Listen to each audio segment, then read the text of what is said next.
Hola, soy David Larrondo y sean muy bienvenidos a este nuevo episodio de Emergencia 24/7 Podcast. Y en el capítulo de hoy vamos a analizar un tema que es muy interesante, que a todos nos gusta y nos apasiona, pero que a la vez es muy controversial. ¿Cuál es la mejor estrategia para manejar la vía aérea del paciente en paro cardiorrespiratorio? Recordemos la última vez tal vez que atendimos un paro cardiorrespiratorio. ¿Cuál fue la estrategia que utilizamos en el paciente y por qué? ¿Será que tal vez esa estrategia es más bien nuestra preferencia de cómo hacerlo? Hay algunos apuntes que quiero compartir con ustedes que van a estar en las descripciones del programa, donde están trayendo nueva luz y nos pueden ayudar a tomar mejores decisiones. Las claves para lograr buenos resultados clínicos en la atención del paciente en paro cardiorrespiratorio, especialmente fuera del hospital, siguen estando centradas en brindar compresiones torácicas de alta calidad, como ya lo hemos descrito en otros episodios del podcast, y adjuntar a esto tempranamente la desfibrilación cuando está indicada. Todo el resto está en investigación, todo el resto eventualmente está en cuestionamiento. Y la vía aérea no puede estar ajeno a esto. La aproximación que tenemos que tener con los pacientes que están en paro cardiorrespiratorio debe estar centrada también en qué es lo que le está pasando al paciente que colapsa súbitamente. ¿Qué es lo que sucede realmente en la parada cardíaca? Hay un modelo que está propuesto desde la década del 90, pero que desde mi punto de vista está muy vigente y que nos puede ayudar a comprender cuáles son los pasos que podemos brindar nosotros desde el soporte de vida básico o avanzado y que va a contribuir a lograr como objetivo inmediato el retorno a la circulación espontánea, pero también como objetivo a largo plazo el outcome neurológico más óptimo para nuestro paciente. Y el paro cardiorrespiratorio está descrito en un modelo de 3 fases en su complejidad o en el desarrollo fisiopatológico de este. La primera fase es una fase eléctrica, donde todo el problema está siendo causado por una disritmia y esta falla revierte con la desfibrilación. El porcentaje más alto de las disritmias son las fibrilaciones ventriculares y pueden estar asociadas además a otros ritmos como la taquicardia ventricular sin pulso. Lo que necesita el paciente en esta fase, que dura desde el minuto 0, es decir, desde cuando el paciente cae en paro cardiorrespiratorio hasta los 4 minutos, es la desfibrilación temprana. Y mientras obtenemos esta desfibrilación temprana, las compresiones torácicas externas de alta calidad que nos van a ayudar a mantener una perfusión adecuada de cerebro y de corazón. Luego tenemos una fase circulatoria. En esta fase circulatoria va a ser de los minutos 4 al minuto 10. Y en esta fase circulatoria hay una serie de cambios y anormalidades, tanto físicas en el corazón, pero como también el compromiso que sucede en toda la circulación arterial y venosa. Y nuevamente las compresiones torácicas de alta calidad, además de una estrategia de ventilación adecuada para el paciente, van a contribuir a mantener el flujo a los órganos nobles, cerebro y corazón, y manteniendo también el aporte de oxígeno a aquellos tejidos. Y finalmente, por sobre los 10 minutos, entramos en la fase metabólica del paro cardiorrespiratorio, que es una de las fases terminales donde estamos teniendo todo lo negativo que tiene el metabolismo anaerobio. Si nosotros logramos identificar cuál es la técnica que nos ayuda a mantener de mejor forma al paciente a lo largo de todas estas fases, las compresiones torácicas están presentes en cada una de ellas, sea en la fase eléctrica, circulatoria o en la fase metabólica. Eventualmente, algunos fármacos nos podrían ayudar en alguna de las otras fases, como por ejemplo en la fase circulatoria o metabólica. Y evidentemente también la estrategia que vamos a utilizar en la ventilación. Ahora, cuando hablamos de ventilación o del manejo de la vía aérea, siempre es complejo porque es nuestra vaca sagrada. Es lo que a todos nos gusta, es lo que nos quita el sueño. Es lo que muchos hemos añorado o nos gusta realizar una vez que hemos adquirido cierto nivel de experiencia y de expertise en el desarrollo de distintas técnicas. Por lo tanto, Cada vez que alguien dice, vamos a hacer una investigación o vamos a plantear algo nuevo en relación a la vía aérea, nosotros nos sentimos un poco intimidados o con cierto grado de temor de qué es lo que pueda salir de aquella investigación. Pero ya han existido cambios relevantes a lo largo de los años, a partir del año 2005 en adelante, donde se aumenta la cantidad de compresiones torácicas en la relación de compresiones versus ventilación. Y los cambios más significativos inevitablemente están asociados a este cambio de paradigma en que ya no vamos a evaluar a nuestro paciente desde el ABC, sino que lo vamos a evaluar desde el CAB. Entonces, ¿qué hago yo con la vía aérea? Esa es nuestra encrucijada. Y bien, vamos a partir analizando algunos de los apuntes que nos pueden ayudar a establecer cuál es la mejor estrategia en base a las necesidades del paciente. ¿En qué fase del paro cardiorrespiratorio estoy? ¿Estoy en una fase eléctrica? ¿Es circulatorio? ¿Es metabólico? Luego, ¿qué recursos tengo? Y tercero, ¿cuál es mi nivel de entrenamiento? Y aquí hay algunos apuntes muy, muy interesantes. Le quiero partir mencionando uno que se realizó en atención prehospitalaria. Todos ellos son de atención prehospitalaria. Es un estudio observacional retrospectivo entre el año 2005 y 2008, donde hicieron dos estrategias de ventilación. Una que se llama oxigenación pasiva, es decir, en aquellos pacientes que colapsaron súbitamente y que estaban recibiendo compresiones torácicas, le administraron solamente oxígeno y una cánula orofaringia, pero sin ninguna estrategia de ventilación. Es decir, oxígeno por máscaras de no reinhalación a 15 o 25 litros por minuto, mientras se centraban todos los esfuerzos de soporte de vida en entregar compresiones torácicas de alta calidad y en acelerar los tiempos de desfibrilación en aquellos pacientes que lo necesitaban, disminuyendo las pausas antes y después del shock. Y un segundo grupo de pacientes que recibió estrategias de ventilación básicas, es decir, cánulas orofaringias o nasofaringias, más la bolsa de resucitación. Ahora, lo que midieron ellos fue el outcome neurológico de los pacientes que lograron el retorno a la circulación espontánea, pero también el alta hospitalaria.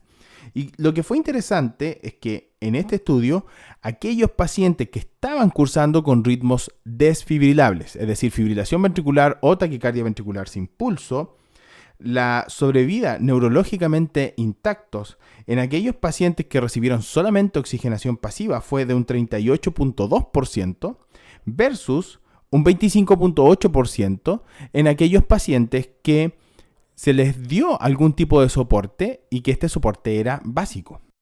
Y de acuerdo a lo que hemos mencionado anteriormente, está totalmente dentro de la lógica. El caos en ese momento en paros que están en ritmos desfibrilables está siendo eléctrico y el problema aún no es circulatorio ni metabólico.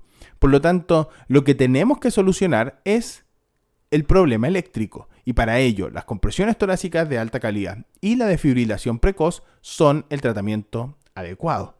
Está bien, es un estudio que involucra 1.029 pacientes en paros cardiorrespiratorios fuera del hospital. Es un número no despreciable, pero más de alguien puede decir es un estudio observacional.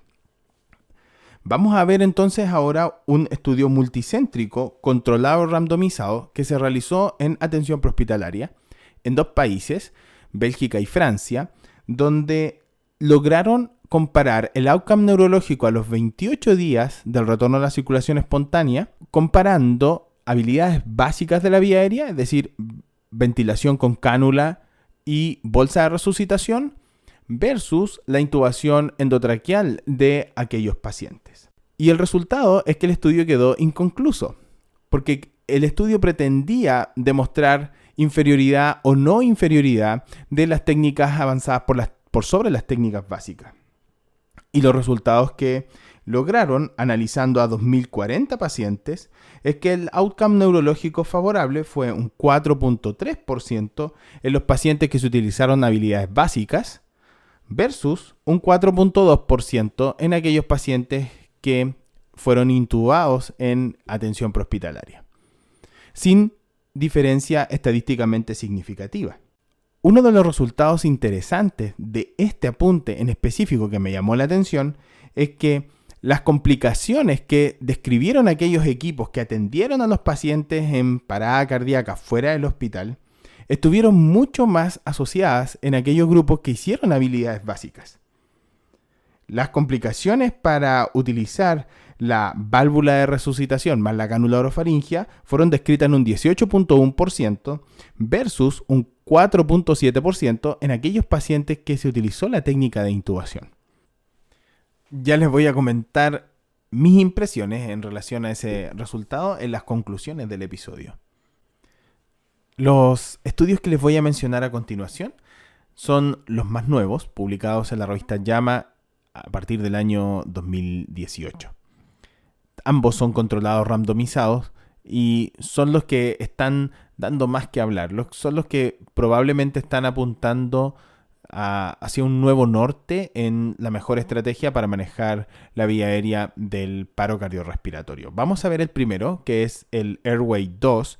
Es un estudio controlado randomizado que se realizó en Inglaterra en 4 servicios de atención prehospitalaria que cubren más de 21 millones de personas. Fue realizado en un periodo de alrededor de los 2 años y medio a los 3 años. Y lo más interesante es que logró recopilar los datos y analizar los datos de 9.296 pacientes, todos mayores de 18 años, con paros cardiorrespiratorios de origen no traumático. Y estos fueron los resultados interesantes que lograron ellos. Nuevamente están comparando el outcome neurológico de los pacientes que retornaron a circulación espontánea a los 28 días o a la alta hospitalaria. Y ellos están comparando 2 estrategias. El uso de un dispositivo supraglótico, que en el caso de ellos fue una máscara iGel, o la intubación endotraqueal. Y lo interesante de este estudio fue que ellos randomizaron no los pacientes, sino que randomizaron a los paramédicos que participaron del estudio, alrededor de 1.500 paramédicos. Lo único extra que recibieron estas personas fue 1 hora de entrenamiento en aquella técnica que quedaron seleccionados. De esta forma, así cuando ellos se iban a enfrentar a un paro cardiorrespiratorio fuera del hospital, iban a desempeñar de acuerdo al grupo en el cual habían sido asignados, o el dispositivo supraglótico como primera alternativa, o la intubación endotraqueal. Con la salvedad que después de 2 intentos, ellos podían cambiar de estrategia en base a las necesidades específicas de ese paro cardiorrespiratorio. Y el primer resultado, que comparaba entonces el outcome neurológico, qué paciente sale neurológicamente mejor del paro cardiorrespiratorio, no tuvo diferencia estadísticamente significativa. La sobrevida para los pacientes donde se utilizó el dispositivo supraglótico fue de un 6.4% versus un 6.8% en aquellos pacientes que fueron intubados. Sin embargo, en los resultados secundarios que ellos se plantearon, sí hubo significancia estadística. Y el segundo resultado que ellos estaban buscando era el éxito en la tasa de la ventilación. Es decir, una vez que yo instalo el dispositivo, cuán exitosa es mi ventilación. Ahora, los criterios de éxito de la ventilación son los mismos que están descritos por los protocolos de reanimación internacional, es decir, lograr expansión torácica. Y en el grupo que se utilizó el dispositivo supraglótico, las tasas de éxito de la ventilación fueron de un 87.4% versus un 79% en aquellos pacientes que fueron intubados. Y los terceros resultados buscaban identificar si es que aquellos pacientes que utilizaban dispositivos supraglóticos tenían más tasas de regurgitación. Y nuevamente no hubo diferencia estadísticamente significativa, al menos en este estudio. La tasa de regurgitación para los pacientes con el dispositivo supraglótico fue un 26.1% versus un 24.5% en aquellos pacientes que fueron intubados. Y eso, tomando las consideraciones tal vez del dispositivo supraglótico que ellos seleccionaron, que la mascarilla iGel no tiene un CAF que se infla, sino que es un material, es un polímero que reacciona con la temperatura local y se deforma de manera que pueda sellar de mejor forma la zona supraglótica para poder entregar la ventilación.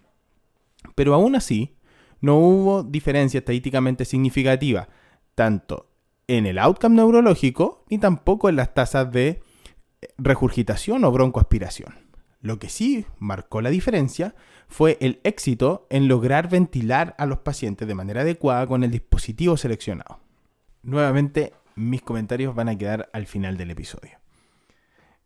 El último apunte que quiero compartir con ustedes es norteamericano, involucró a 3.000 pacientes, también con paros cardiorrespiratorios fuera del hospital, y comparó dos estrategias. Nuevamente un dispositivo supraglótico, en esta oportunidad fue el tubo laringio, que es el que ellos tienen de manera más frecuente en la atención prehospitalaria, versus la intubación orotraqueal. Ahora, hay dos diferencias importantes a poder mencionar. La primera es que ellos compararon cuál es la sobrevida del paciente a las 72 horas del retorno a la circulación espontánea. Es decir, el primer resultado que buscaba este estudio no era el outcome neurológico, sino sobrevida del paciente. Y el segundo es que ellos no randomizaron a los paramédicos, sino que randomizaron a los pacientes. Sin embargo, sigue siendo un excelente apunte, una excelente investigación, y vamos a ver porque tuvo unos resultados que son bastante interesantes de poder analizar. Bien, el primer resultado, es decir, ¿qué pacientes tienen mayor sobrevida a las 72 horas? En el grupo del tubo laringio, un 18.3%, versus los pacientes que fueron intubados, un 15.4% con significancia estadística.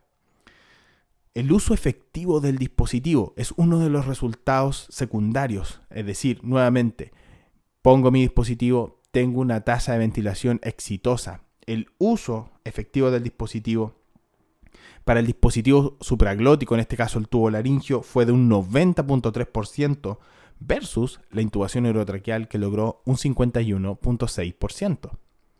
Ahora, este porcentaje es realmente muy impactante. Y aquí hay una salvedad en relación a este estudio que la voy a mencionar en este momento. Y es que estos paramédicos no tuvieron ningún tipo de entrenamiento adicional al que les provee su institución en torno a qué estrategia de ventilación iban a utilizar. No están menos entrenados, sino que no recibieron entrenamiento adicional. Por lo tanto, esto establece, desde mi punto de vista, una suerte de diagnóstico situacional. Esto es lo que estaba pasando en los paros cardiorrespiratorios, pero que ahora, gracias a este estudio, lo podemos evidenciar. El segundo resultado que buscaba también el estudio era poder comparar cuál era la tasa de retorno a la circulación espontánea. Para el dispositivo supraglótico, un 27.9%, en la intubación orotraqueal, un 24.3%. La sobrevida hospitalaria, es decir, la sobrevida a la alta hospitalaria, para el dispositivo supraglótico, un 10.8%, para la intubación orotraqueal, un 8.1%. Y hay otro resultado que me pareció muy, muy llamativo de poder sacar a la luz, y que espero que ustedes al momento de acceder al documento y lo puedan leer en extenso también les llame la atención. Y es, ¿cuál es el tiempo promedio que lograron los paramédicos desde que llegaban a la escena en establecer una estrategia de ventilación con el dispositivo avanzado? Y en aquellos pacientes que utilizaron dispositivos supraglóticos, el tiempo se redujo en 2.7 minutos. ¿Qué te parecen esos resultados? ¿Cuál será el tiempo que está logrando nuestro equipo de reanimación? ¿Cuáles son los tiempos que se están midiendo tal vez dentro de nuestra institución? Y esas fueron las primeras preguntas que salieron y afloraron en mi mente. Y creo que son los primeros cuestionamientos que tenemos que tener nosotros cuando vayamos a plantear la estrategia de ventilación que vamos a tener con nuestro paciente. Va a ser en base a sus necesidades, con lo mejor de mis habilidades, en base a los recursos que yo tengo. No puede existir solo y exclusivamente una estrategia para poder brindar al paciente. De seguro hay alguien que allá afuera nos está escuchando y va a decir, eso no me atañe a mí. Yo soy un excelente intubador. Y debe ser así. Hay personas que tienen un muy buen nivel de entrenamiento en habilidades avanzadas para el control de la vía aérea. Pero estos apuntes nos están mostrando de que no todos los pacientes necesitan una intubación orotraqueal, especialmente en aquellas fases precoces del paro cardiorrespiratorio, donde nuestros esfuerzos tienen que estar centrados en soportar la circulación a través de las compresiones torácicas de alta calidad y anular aquellas disritmias que pueden estar causando el caos eléctrico en el corazón a través de la desfibrilación precoz. La estrategia que vayamos a utilizar en la ventilación del paciente y en el abordaje de la vía aérea tiene directa relación con el outcome neurológico que vamos a poder obtener del paciente y también con el retorno a la circulación espontánea. Y tal vez lo más útil sería construirlo desde menos a más, dependiendo de la fase en la que el paciente esté cursando el paro cardiorrespiratorio y de mi nivel de habilidades. Y esos probablemente sean los datos más importantes que tenemos que tener. Hay una frase muy buena que me gusta a mí y dice, yo confío en Dios, todo el resto debe traer datos. Tenemos que medir los tiempos actuales que estamos teniendo, cuáles son nuestras tasas de éxito en la ventilación y cuáles son las estrategias que están prefiriendo los equipos que atienden a los pacientes en paro cardiorrespiratorio para poder determinar cuáles son aquellas áreas en las que vamos a tener que mejorar. A modo de conclusión, si quisiéramos simplificarlo, la vía aérea del paciente que está en paro cardiorrespiratorio debe estar despejada. Cómo lo hagamos va a depender de nuestro nivel de habilidades, de nuestro nivel de entrenamiento. Ese probablemente sea el punto de inflexión en lo que vamos a ir desarrollando a lo largo de las técnicas de resucitación. Tenemos que entrenar la forma en la que vamos a abordar la vía aérea de los pacientes. Tal vez teniendo una aproximación, por decirlo de alguna forma, minimalista, utilizando dispositivos y aditamentos básicos que, de acuerdo a lo que hemos revisado, no son menos efectivos que técnicas avanzadas. Los dispositivos supraglóticos tienen un rol trascendente en la atención del paro cardiorrespiratorio. No requieren interrupción de las compresiones torácicas. Las curvas de aprendizaje son más cortas. La tasa de ventilación y de éxito de la ventilación es más elevada cuando utilizamos dispositivos supraglóticos. La posición del operador no es tan determinante para el éxito de la instalación del dispositivo si lo comparamos con la laringoscopía directa o la videolaringoscopía. Todos los equipos, además, deben mantener las habilidades de intubación endotraqueal. Una lectura errónea de todo esto sería plantear de que entonces los equipos de atención prehospitalaria no necesitan tener habilidades de intubación endotraqueal. Sigue teniendo un rol dentro de la reanimación. Los estudios que hemos analizado son de pacientes mayores de 18 años con paros de origen no traumático. Evidentemente hay situaciones en las que la laringoscopía directa tiene un rol dentro de la atención de aquellos pacientes, como por ejemplo en la obstrucción completa de la vía aérea y en la atención del paciente post-paro cardiorrespiratorio. Hasta aquí nuestro segundo episodio. ¿Qué te ha parecido? Te invitamos para que puedas visitar nuestra cuenta de Facebook, Emergencia 24/7, y nuestra cuenta de Instagram, Emergencia 24.7 Podcast, para que puedas descargar las notas del episodio y además los artículos que aquí hemos mencionado. Así los puedes leer y puedes formar tu propio punto de vista. Te esperamos en nuestro próximo episodio. Que estés muy bien.